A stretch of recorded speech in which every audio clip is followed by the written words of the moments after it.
অমর দরদিয়া সিরিয়ালে আজকের পর্বে আপনারা দেখতে হবেন বাণী পুজো দিতে যাবে বলে কিছু ফুল কিনতে গিয়েছে। তখন ফুলের অনেক দাম হলে বলে, এটা লাগবে না গো, আপনি এক কাজ করুন, এই ফুলগুলো দুটো দুটো করে একটা পাত্রে দিয়ে দেন। তখন বলে ঠিক আছে।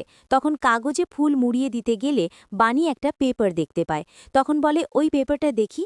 তখন পেপারটা হাতে নিয়ে বলে, কাগজে এখন মুড়ি দিতে মনে আর চ্যাটার্জির ছবি বেরিয়ে পড়েছে, কি হইতে চলেছে। এদিকে তখন দেওয়ালে সবকিছুর ফটো স্টিকার লাগিয়ে রাখলে তখন সেখানে অনিরুদ্ধ চ্যাটার্জি চিৎকার করে। তখন বাণী বলে, এটা তো মনে হচ্ছে অনিরুদ্ধ চ্যাটার্জি, কেন চিৎকার করছে? বলে ছুটে আসলে বলে, কি হয়েছে? তখন দেওয়ালের দিকে তাকাতে বলে, আর তখন বাণী কাগজগুলো সব ছিঁড়ে ও থেকে আসতে গেলে দেখা যায় যে বিদ্যুৎ একগুচ্ছ আবারও অনিরুদ্ধ আর মোড়ের ছবি কাগজ ওদের মুখে ছুঁড়ে ফেলে। তখন বলে, মানে তুমি ঠিক আছো? তখন বলে, আমি ঠিক আছি, কিন্তু ওগুলো কি? তখন ছবিগুলো তুলে দেখে যে ওগুলো আবারও সে ছবি। এদিকে তখন বিদ্যুৎ দাঁড়িয়ে বলে, বাণী রানী, এবার দেখো তোমাদের সংসারটা আমি কিভাবে ধ্বংস করি। এদিকে তখন বাণী বলে, সবকিছু ঠিক হয়ে যাবে, আপনি একদম চিন্তা করবেন না। তখন অনিরুদ্ধ বলে, যতদিন আমি একটা প্রমাণ না পাচ্ছি মোড়ের বিরুদ্ধে ততদিন আমাকে তো চুপচাপ থাকতে হবে, আমার কিছু করার নাই গো। এদিকে বাণী বলে, ভগবান যেন সবকিছু ঠিক হয়ে যায়। তুমি দেখো, এদিকে অনিরুদ্ধ বাড়িতে এসে মন খারাপ করে বসে আছে আর শুধুমাত্র আত্মীয় স্বজনের পাড়া প্রতিবেশীদের অপমানের কথাগুলো ভাবছে আর চুপচাপ বসে আছে। তখন সেখানকার বাণী আসে আর বলে, মিস্টার চ্যাটার্জি, আপনি কি ভাবছেন আর কেন এবার মন খারাপ করে বসে আছেন? শুনুন, আর মন খারাপ করে বসে থাকবেন না। তখন অনিরুদ্ধ ওঠে, বাণীকে বলে, আপনার কাছে হাত জোর করে আমি ক্ষমা চাচ্ছি। আমি কি বলে তোমাদেরকে নিয়ে এসেছিলাম আর কি হয়ে গেল? মা, তোমাকে প্রিন্সেসকে আমি কত ভালো একটা সংসার দিব বলে আমি নিয়ে এসেছি। তখন বলে, সে যে যাই বলুক না কেন, আমি কিন্তু আপনাকে ভুল কখনো বুঝব না। আর একবার ভুল বুঝে যে অপরাধটা আমি করেছি সেই অপরাধ আমি আর কখনো দূর করতে চাই না গো। তাই বলছি, আপনি এসব কথা বলবেন না খো। আর আপনি এসব কথা একবারের জন্য আপনি ভাববেন না গো। এসব কথা মাথা থেকে আপনি ছেড়ে ফেলুন। তখন অনিরুদ্ধ বাণীকে জোরে ধরতে গেলে আরও থেমে যায় আর বলেন, ঠিক আছে, তুমি যখন আমার পাশে আছো তখন আমার চিন্তা কিসের? তখন বলে, আপনি আমার স্বামী, তা আপনার পাশে আমি সারা জীবন থাকব। তখন বলে, হ্যাঁ মানছি যে এটা যে আমাদের আর ৫টা স্বামী স্ত্রীর মতন আমরা স্বামী স্ত্রী হয়ে থাকি না, তবু এটা তো আমি মানি যে আপনি আমার স্বামী হন, তাই কিন্তু আপনি আর কখনো ভাববেন না। তখন বলে, কেন এরম করলো? আমি ওই মৌলির ফাঁদাপাতায় কেন পাড়িতে গেলাম? আমি এত বড় ভুল কি করে করতে পারলাম? তখন বাণী বলে, আপনি কোনো ভুল করেননি, ভুল করে থাকলে ও করেছে। আপনি কোনো মানুষকে উদ্ধার করতে গেলে সেটা কখনো ভুল হয় না গো, সবকিছু ঠিক হয়ে যাবে। ঠিক তখনই সেখানে তানিয়া আসার এসে বলে, বাবা মা, তোমাদের জন্য আমি ভ্যালেন্টাইন ডে একটা গিফট এনেছি। তখন অনিরুদ্ধ বলে, কি? তো দেখো। তখন দেখে যে অনিরুদ্ধ যে তানিয়া সুন্দর করে বানিয়ে অনিরুদ্ধ আর তানিয়ার আর ওর মিষ্টি মা, ওর থাম সবার ছবি এঁকেছে। আর তখন অনিরুদ্ধ বলে, বাহ, সত্যি খুব সুন্দর হয়েছে ছবিটা, বলে ওর কপালে একটা চুমু দেয়। এদিকে তখন বলে, সবকিছু ঠিক বাবা? তখন বলে, কিন্তু একটা সমস্যা জানো, তোমাদের ভ্যালেন্টাইন ডের দিন তোমাদের সঙ্গে আমি সময় কাটাতে পারলাম না, তোমাদেরকে আনন্দ দিতে পারিনি। তখন তানিয়া বলে, কে বলল? মা তো বলেছে নাকি আমরা সপরিবারে একসঙ্গে থাকলে প্রত্যেকটা দিন নাকি আমাদের ভালোবাসার দিন হয় নাকি।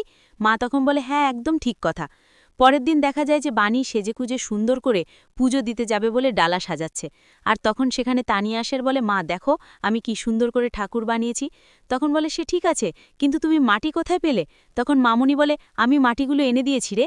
তখন বলে, শোন, কিন্তু ও ঠাকুরটা বানাতে কিন্তু আমি একটুও কিন্তু হেল্প করিনি, ও নিজের ইচ্ছাতে নিজের মতো করে কিন্তু করেছে। তখন তানিয়া বলে, আচ্ছা মা, একটা কথা বলো, তুমি যে বললে আমাকে সেজে খুঁজে দেবে, তখন কখন দেবে? তখন ওর মিষ্টিমা বলে, দেবে তো, খুব সুন্দর করে তোমাকে সাজিয়ে দেবে। কিছুক্ষণ পর দেখা যায় যে ওরা চলে গেছে প্যান্ডেলে, আর প্যান্ডেলে একটা ছোট্ট প্রতিযোগিতার আয়োজনও করা হয়েছে।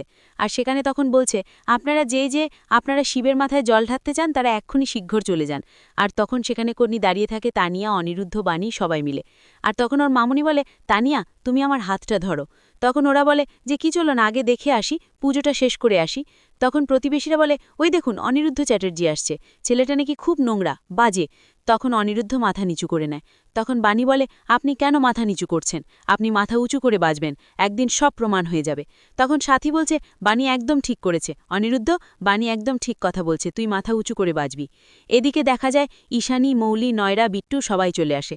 আর তখন সেখানে এসে তখন বিট্টু নয়রাকে বলে, একটা কথা বলি ম্যাডাম আপনাকে, আপনি সারাদিন খাওয়া দাওয়া করে এসে এখন বলছেন যে আপনি উপোস করে পুজোর মাথায় জল ঢালতে এসছেন। তখন বলে, সব চুপ করার, না হলে কিন্তু মুখটা না নাকটা তো চেপে দিব আর তখন তুই ভোগে চলে যাবি। তখন বলে ঠিক আছে। এদিকে তখন ঈশানী বলে সাথী না ওটা।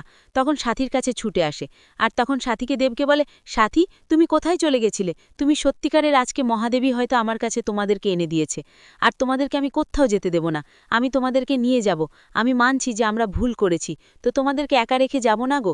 তখন সাথী বলে আমার ছেলে আর আমার পুত্রবধূ যতদিন নিজের প্রাপ্য মর্যাদা না পাবে আমি ততদিন কোথাও যাব না গো।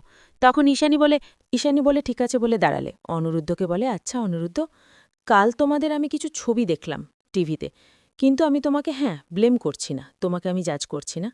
আমি জানি তুমি কোনো অন্যায় করতে পারো না, কিন্তু আমরা শুধু জানতে চেয়েছি যে কি হয়েছিল ওখানকারে, তাই।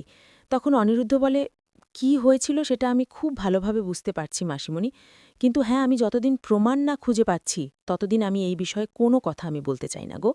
ঠিক তখন সেখানে এসে তানিয়া বলে দিদিভাই তুমি? তখন দিদিভাই বলে তানিয়া এসো এখানে আমার কাছে। তখন তানিয়া ছুটে যায় ঈশানীর কাছে আর ঈশানীর কাছে দাঁড়ায়। তখন ঠিক তখনই সবাই ওখানকার আনন্দে দাঁড়িয়ে থাকে, আর এদিকে তখন এস্তে যেয়ে বলে যে আপনারা যারা নাচে প্রতিযোগিতায় বাচ্চারা নাম দিয়েছেন তারা এখনই চলে আসুন। তখন তানিয়া বলে বাবা এই দেখো আমি এক্ষুনি নাম দিয়েছিলাম, এক্ষুনি ডাকছে, আমার এখন যাই চলো। বলে তখন তানিয়াকে অনিরুদ্ধ নিয়ে চলে আসে। আর ঈশানী তখন বলে আমি একটা তো কাঙালিবারের আয়োজন করেছি, তোমরা কিন্তু এখান থেকে কোথাও যাব না, আমি একটু দেখে আবার এখানে ফিরে আসব। বলে তখন ঈশানী চলে যায়। এদিকে তখন নয়ন মৌলিকে বলে যাও মায়ের পিছু পিছু যাও, মায়ের গায়ে এঁটে থাকো, বোঝাও যে কত ভালো মেয়ে তুমি। এদিকে দেখা যায় বিদ্যুৎ আর কুয়াশাও সেখানে আছে, আর বিদ্যুৎ আর সেখানে কুয়াশা বলে আর কি সুন্দর করে সাজানো গোছানো, এখানে সুন্দর ভিডিও হবে, দুটো ভিডিও করে নিন। বিদ্যুৎ বলে এখানে কাজ করতে এসে ভিডিও করছো, সারাক্ষণ ভিডিও করতে হবে, নিজে কাজের দিকে ফোকাস দাও। এদিকে ঈশানী সব যাদেরকে খাওয়ার দায়িত্ব দিয়েছে তাদেরকে সব কিছু বুঝিয়ে দেয়। এদিকে তখন আবারও তানিয়া নাচ শুরু করে দেয়, আর তখন ঈশানী মৌলি সবাই দাঁড়িয়ে দেখে। এদিকে তানিয়ার মা বাবা সবাই নাচ দেখতে থাকে। নাচ হয়ে গেল, সবাই তখন আনন্দসহ হাততালি দেয়। বিড্ডু হাততালি দিলে তখন নয়নরা হাতটা নামিয়ে দেয়। এদিকে তখন তানিয়া নাচ হয়ে গেলে ওর বাবার কাছে ছুটে আসে, আর তখন ওর বাবা বলে সত্যি খুব সুন্দর কিন্তু নাচ হয়েছে। আর তখন সেখানে অ্যানাউন্স করে যে এবার কিন্তু নাম চলে এসেছে কে এই নাচে ফার্স্ট হয়েছে। তখন বলে আজকে নাচে ফার্স্ট হয়েছে তানিয়া। তানিয়া তোমাকে এখানে স্টেজে রাখা হচ্ছে একটা ছোট্ট পুরস্কার নেয়ার জন্য, একটা 2000 টাকার চেক আর একটা মেডেল। তখন তানিয়া যায় আর সেটা নিয়ে ছুটে আবার চলে আসে ওর মায়ের কাছে। আর তখন সেখানে মৌলি দাঁড়িয়ে থাকলে মৌলি হাততালি দেয়। তখন বলে বাহ বাবা বাহ, সত্যি তোমাদের অবাক চায়, তোমরা টাকা রোজগার করা কত নিত্য নতুন সুযোগ খুঁজছো গো। কখনো তুমি বড়লোকের ছেলেকে ফাঁসিয়ে বিয়ে করছো, কখনো তোমার মেয়েকে নাচে নামিয়ে রাস্তার ধারে নাচ করিয়ে তুমি টাকা উপার্জন করছো, সত্যি অবাক যায়। তখন ঈশানী বলে মৌলি তুই এসব কি বলছিস? এখানে উল্টোপাল্টা কথা, ও একটা বাচ্চা মেয়ে, একটা বাচ্চা মেয়েও যেমন তেমনি একটা নৃত্য প্রতিযোগিতাকে ও এরকম করে ছোট করতে পারে না, ওটা হচ্ছে নৃত্য কলা, ওকে কেন অপমান করছো? তখন নয়নতারা বলে নৃত্য বা কলা এটা বা কোন প্রতিযোগিতা হলো নাকি, ছি। তখন সাথী বলে কেন এটা বা কি, ও একটা বাচ্চা মেয়ে, একটা বাচ্চা মেয়ে যদি একটা নাচ করে সেখানে যদি আনন্দসহ কেউ পুরস্কার দেয় সেটা কেন খারাপ হতে পারবে? তখন মৌলি বলে হ্যাঁ ওটা খারাপই, আমি জানি, একটা বাচ্চাকে দিয়ে তো নাচ করিয়ে টাকা উপার্জন করছে, আরও কত কেনা করবে। তখন সেখানে গরিব মানুষেরা দাঁড়িয়ে থাকলে বলে ছি এই মেয়ে কত কি নোংরা কথা বলছে। তখন মৌলি বলে চুপ করুন, আমি নোংরা কথা বলছি? আমি ভদ্র বলেই কিন্তু আপনারা আমার দয়াতে খেতে পারছেন, আর দুমোট খাবারের আয়োজন করেছি। হ্যাঁ, আর যার হয়ে বলছেন সে কিন্তু বাজে একটা মেয়ে, সেই ছোট একটা মেয়েকে দিয়ে নাচের প্রতিযোগিতা করেছে যাতে ওর টাকা উপার্জন করতে পারে তাই। তখন ঈশানী বলে মৌলি তুই এসব কি বলছিস? আগাম পর্বে দেখতে পাবে যে মৌলি বলছে আমি কোনো কাঙালি ভোজার আয়োজন করতে দেব না, কাউকে খেতে দেব না। তখন বাণী বলছে কেন খেতে দিবে না, আমার জন্য তুমি ওইসব মহিলাদের খাবারগুলো খেয়ে নেবে? তখন বলে ঠিক আছে খেতে দেব, একটা শর্তে। তো কি শর্ত? আমার সঙ্গে তোমাকে এই স্টেজে উঠে আমার সঙ্গে তোমাকে নাচ করতে হবে, প্রতিযোগিতায় নাম দিতে হবে। তখন বাণী বলে আচ্ছা তাই হবে, আমি তাই তোমাকে নাচে নাম দেব, কথা দিলাম। তো আজকের পর্বটা কেমন হয়েছে যদি ভালো লাগে তাহলে কমেন্ট শেয়ার সাবস্ক্রাইব করবেন, আর কোন কোন সিরিয়ালের আপডেট পেতে চান অবশ্যই বলবেন।